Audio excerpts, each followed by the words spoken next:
Alrighty, so well, I guess it was last week, a couple of things came up.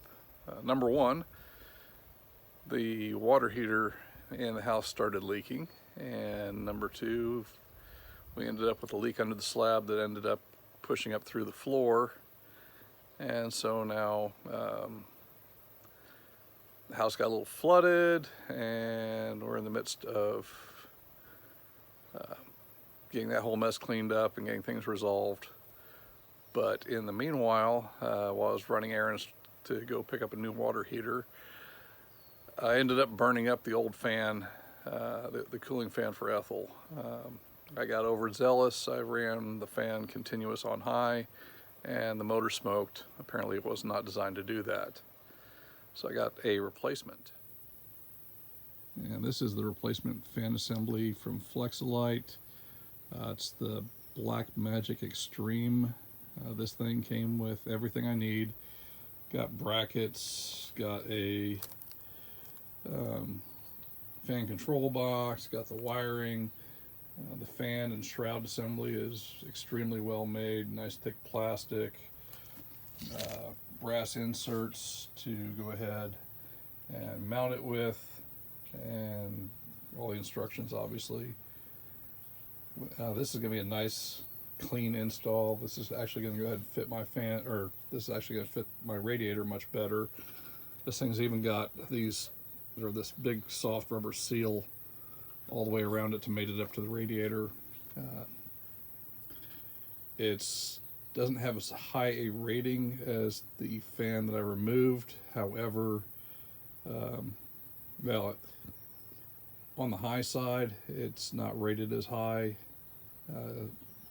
but on the low side, it's rated higher. So it's kind of like right in the middle, and it would survive continuous running. However, with the controller, that won't be an issue anyway.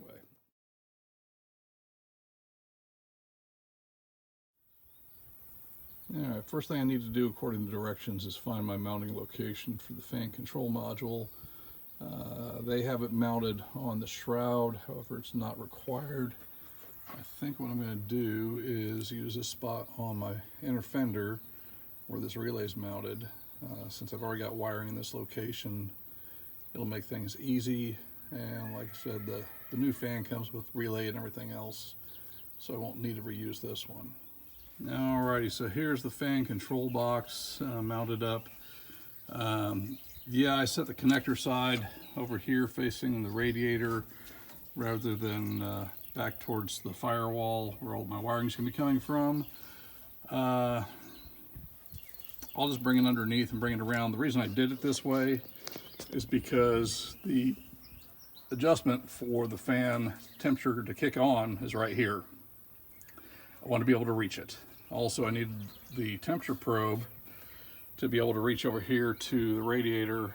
I'm thinking going in through the front and pushing in towards the fan. Ideally, probably towards center, or at least towards the center where the upper hose comes in, simply because that's going to be where the hottest portion of the water coming through from the thermostat is going to be.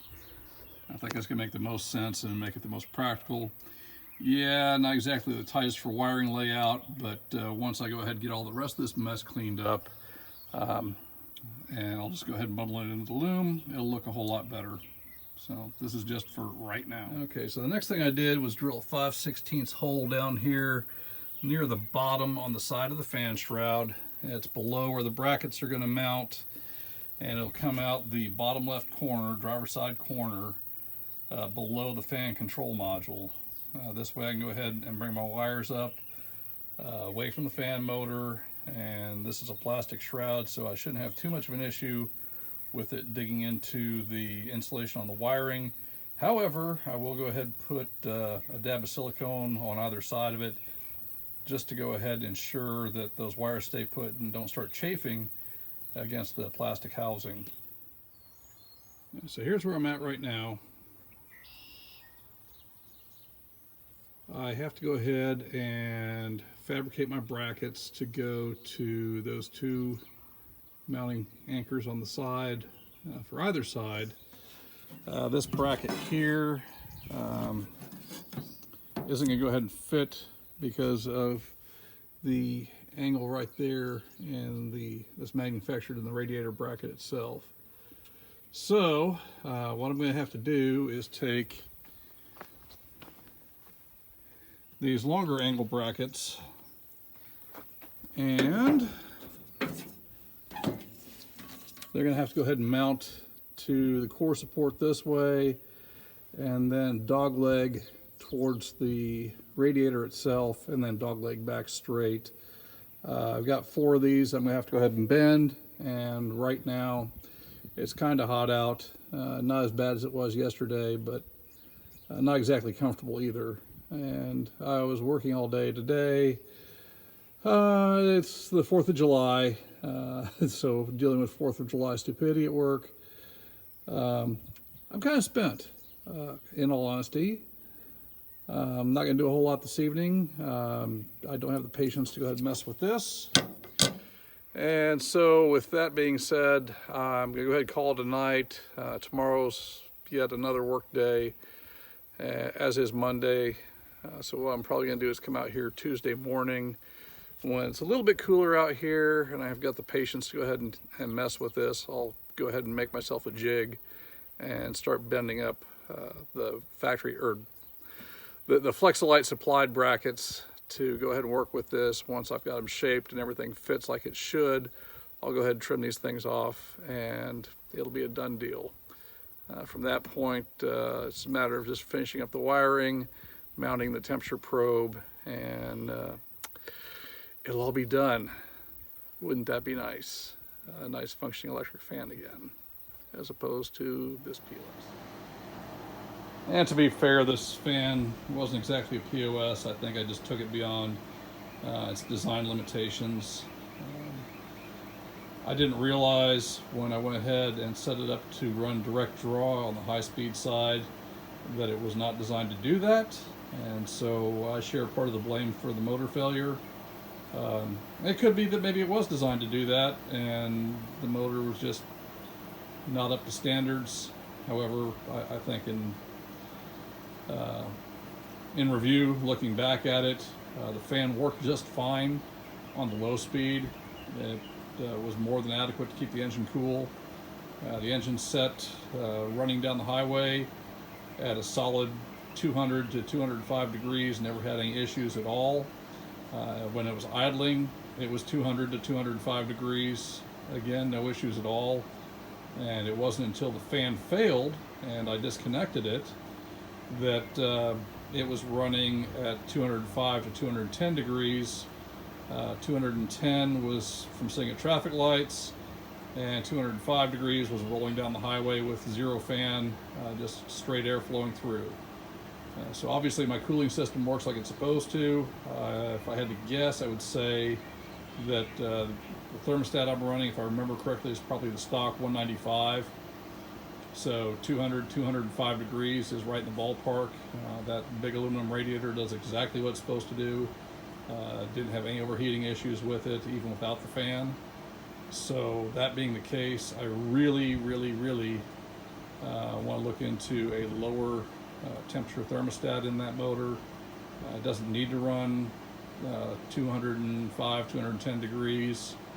It's not an emissions control motor. Well, it is by definition, but the reality of it is that being a 1957 Chevrolet truck, it is not required to pass emissions in Oklahoma.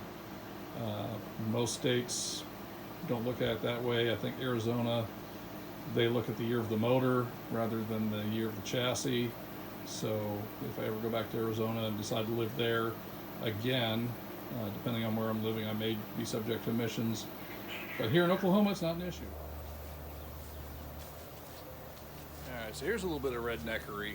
I don't have any professional metal bending equipment, anything like that. I mean, yeah, I got hammer and dolly and stuff, but no sheet metal brake, no press, none of that stuff. So here's what I'm going to do. I've been trying to go ahead and rework the electric fan mounting brackets to go around my radiator. The new fan is close, or the brackets for the new fan are close, but they're not quite what I need. When I got the fan, the brackets come like this, L-shaped bend in them, and that's it. And what I need is a dog leg. So what I'm doing to accomplish this is I'm using the square roof support for my awning, a piece of square tube, the big magnets here just go ahead and give me a third hand, and I've got a piece of double D shaft that I'm going to go ahead and use to go ahead and support the back of this leg while I go ahead and bend it.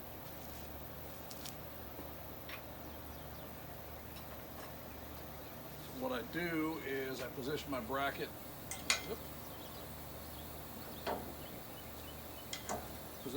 in here like such, square it up,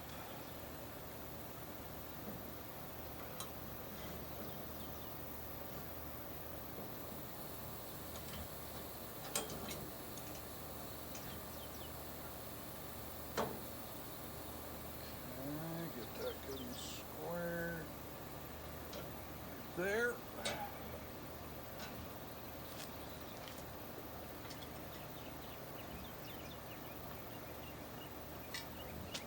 Take my double D shaft and clamp it on right here.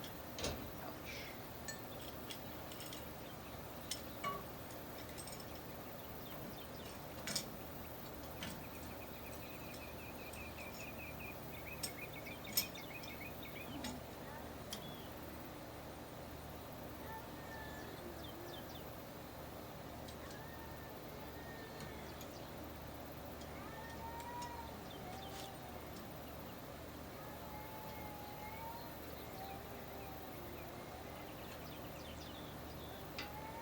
Double D shaft in like that, and my first bend in the dog leg. Back just a little bit.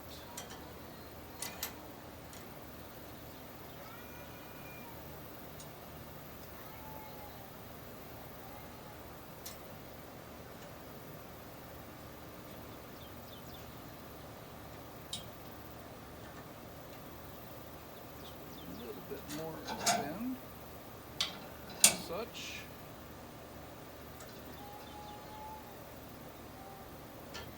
There's the first bend.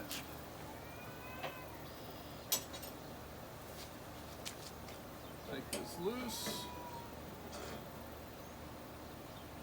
Slide it out. Flip it around.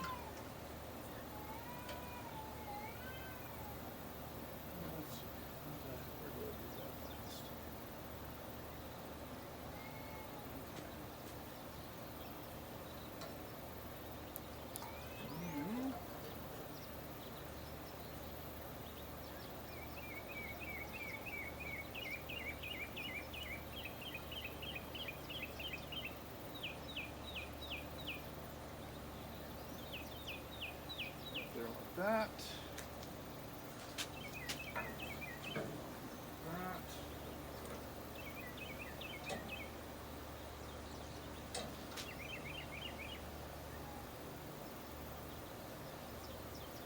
Square it up right there.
got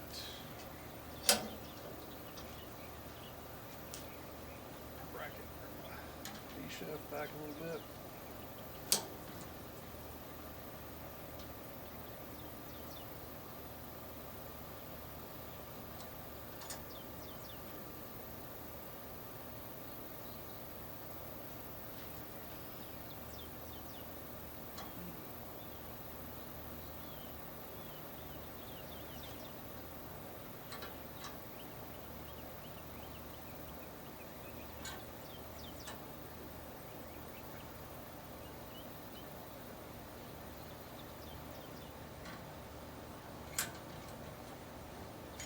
And there we go.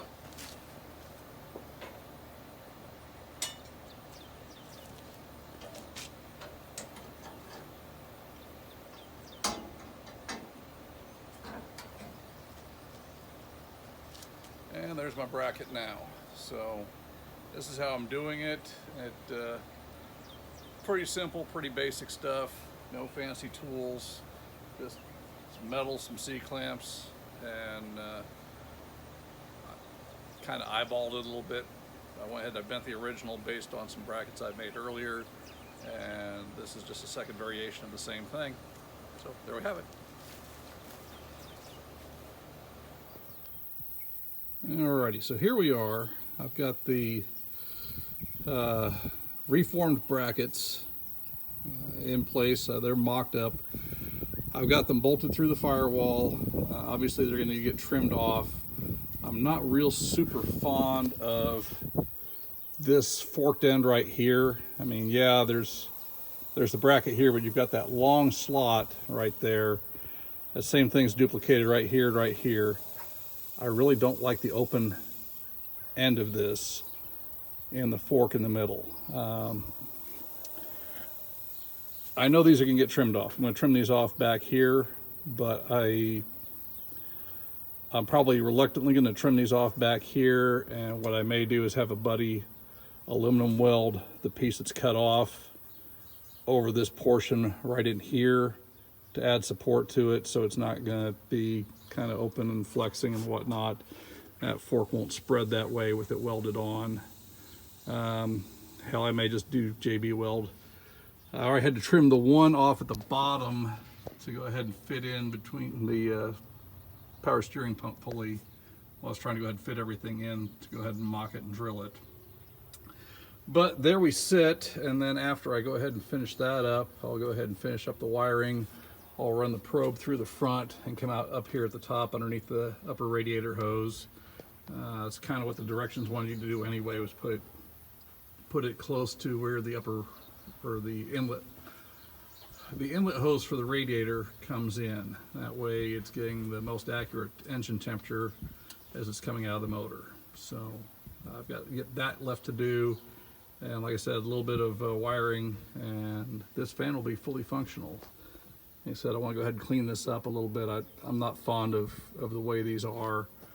And again, I get it. I mean, you know, it's a kit that's designed to go ahead and fit most applications, kind of a deal. It's a universal fit. And then obviously you adjust the brackets as you need them. That's essentially, well, that's exactly what I did here. I went ahead and reformed the brackets that were supplied, and obviously now I gotta go ahead and trim them down. So, yeah, little things. It's a give and take, I get it. But as it sits now, it's loosely bolted in place. The zip tie was just to help me go ahead and get things located. This bulb seal that's around the fan shroud, I'll go ahead and, it says to compress that about halfway. So when I go ahead and tighten everything up, that's what I'll finish doing, is I'll pull it in tight, well, I'll pull it in as per recommendations and then tighten up these 10 millimeters that are on the side. And we should be good to go there. I need a couple of slightly longer 1/4 inch bolts to hold that into the firewall. Matter of fact, what I might do is get a flange head on these. Just an idea. Again, I'm not really super fond of this because that bracket sticks out. If I go to that slot right there, or that end of the slot right there, the thing's going to stick out almost 3/4 of an inch. Shouldn't be a problem, and I could fold it over, but if I fold it over, then, well, geez, if I got to replace the fan, it's a whole lot easier to take those 4 bolts off than just to take these 4 off. It's again, it's give and take. So I'll deal with it as it comes. Like I said, for right now, I'm going to go ahead and cut these off. I'll cut them off a little bit long for right now. And then what I'll probably do is go ahead and save this portion right here on all 4 of those, and maybe cut it back to like right there and have that welded, aluminum welded in on these, just to go ahead and keep this portion here from spreading. So anyway, there it is for right now. We're not too far off. The sun came out, it rained last night, so it's humid. Fortunately right now there's a breeze. I think we got maybe close to 1/4 of an inch of rain yesterday afternoon, but it's getting muggy. And like I said, the sun's coming out now, so yeah, it's getting kind of steamy just yet. My cloud cover's going away. I was kind of hoping for a little bit more, but such is life. And I need to get this done so I can go ahead and get mowing out front. Along the driveway in the front of the house is looking a little bit ragged again, and I'm on days off, so guess what? Time to go ahead and do yard work too. Anyway, back to this here in just a few minutes. All right, so there we have it. The fan's all mounted. I've got the temperature probe right there at the top of the radiator underneath the upper hose. That comes through, out right there, runs over to the control module right here.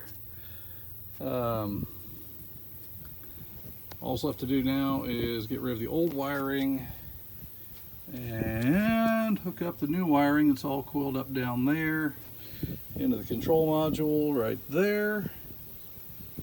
Sorry, I'm not trying to make you all sick with all this motion. And clean up this wiring over here that's no longer relevant or necessary. This was just a stopgap with the voltage regulator. And it's all old stuff that I just hadn't pulled back out of the way yet.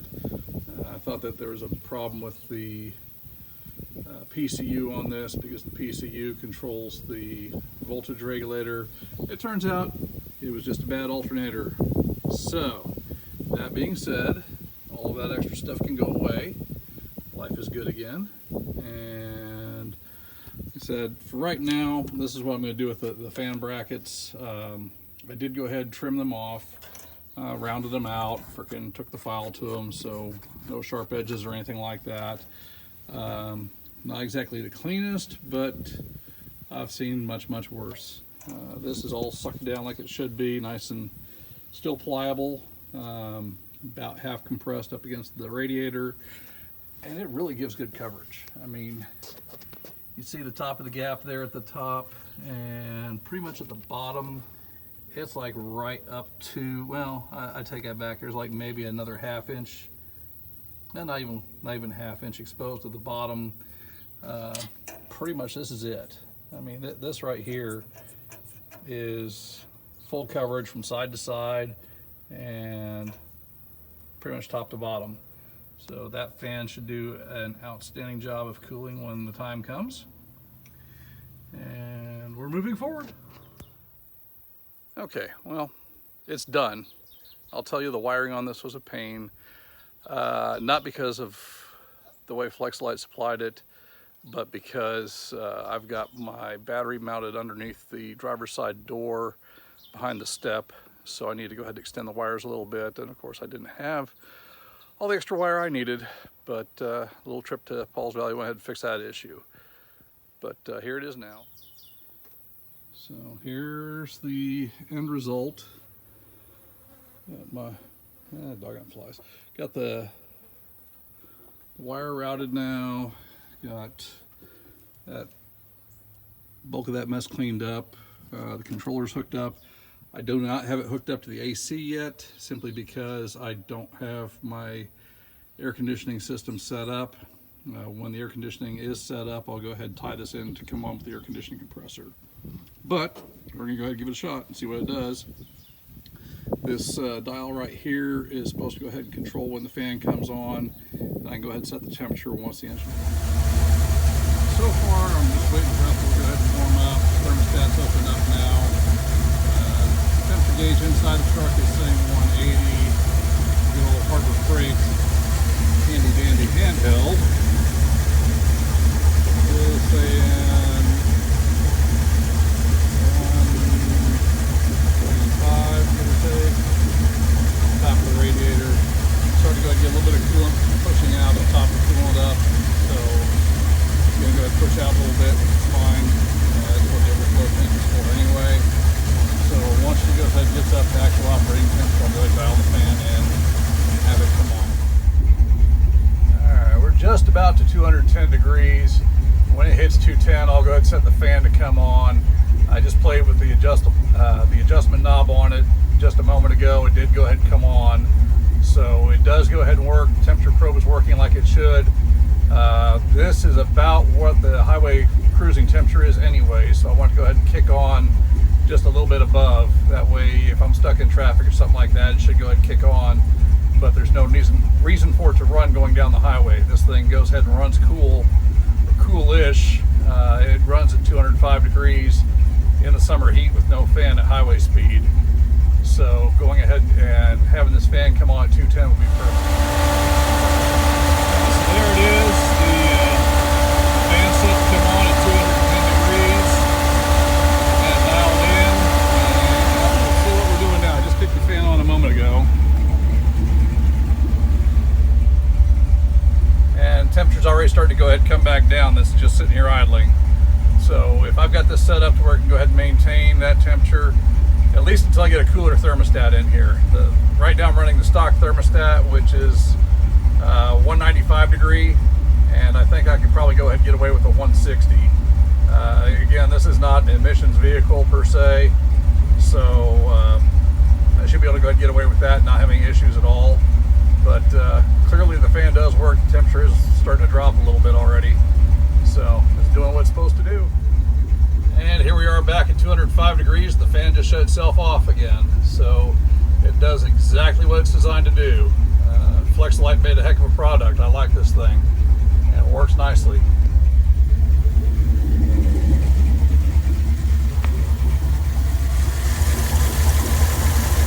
we'll give it a minute. Wait for that thing to warm back up and come back on again.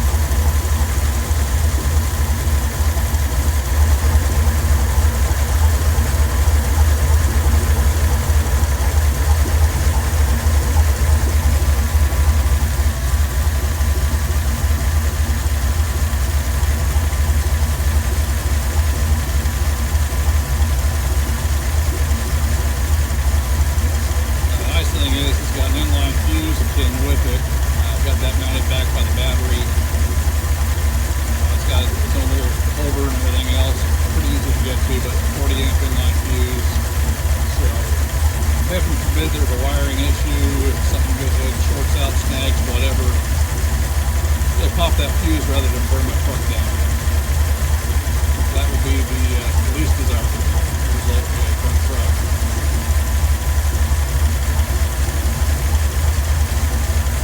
There we go.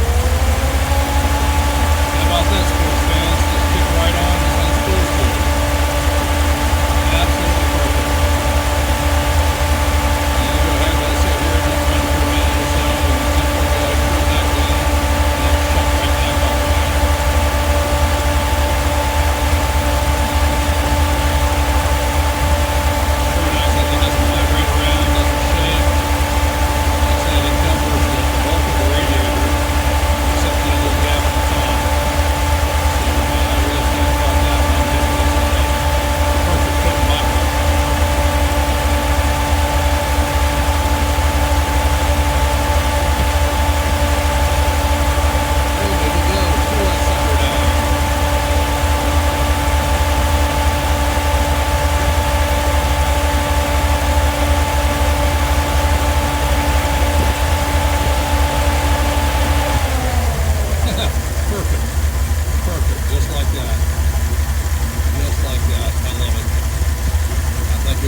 Well, that does it for today. That's all the effort I'm going to go ahead and put into it.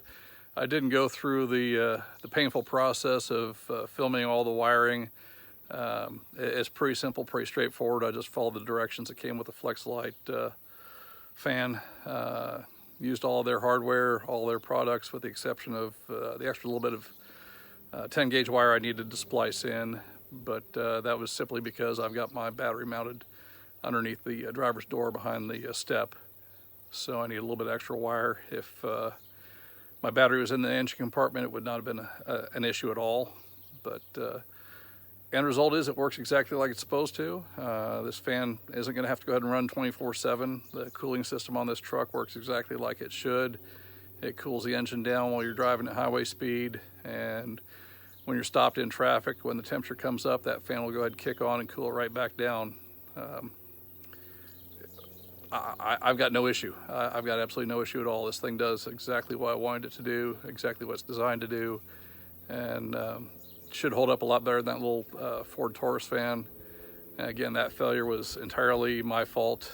Apparently it was not designed to go ahead and run at high speed 24 hours, well, not 24 hours a day. It was not supposed to be running at high speed the entire time the key's on. And I had gone ahead and wired it that way. Or actually, I'd switched the wiring to go ahead and run that way one afternoon, and that's all it took. It just decided after 15 miles of driving, it was done. So live and learn. Anyway, y'all have a good afternoon.